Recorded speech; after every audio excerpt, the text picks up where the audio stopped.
For me, I think the teen station would be a reflection and a remembrance.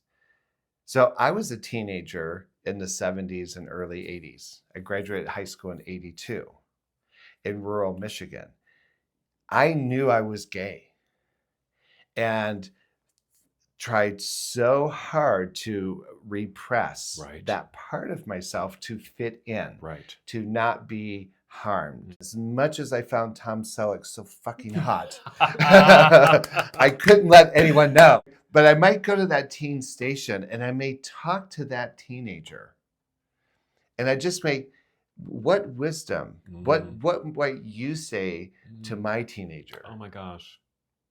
And what might my teenager want to say to you? Oh my gosh. And then I might go to my 20s. And for me, I went into the military in my 20s. Mm. I dived deeply into Mormonism.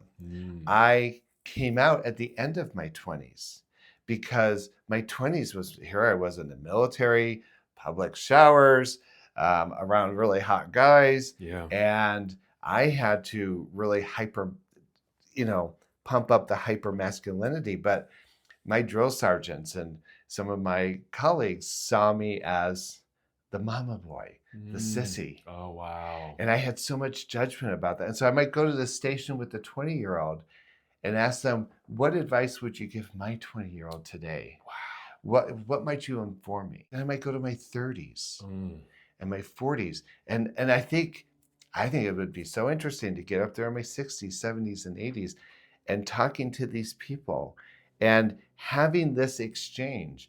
And maybe I sit down with that leather guy who might otherwise be intimidating to find out, well, what would he say to me? Mm-hmm. What would the queen say to me? Not only do we release all that luggage, but we now integrate the beautiful insights we've offered each other, the wisdom we've offered each other, and we embrace the magic.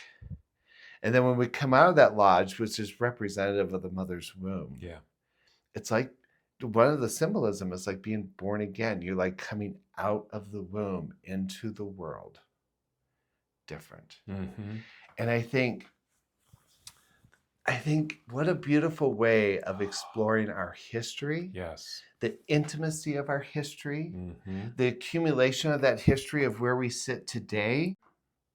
Because now we can see that, we were so deep in the shadows at some point in our history, and today we can celebrate our sensuality.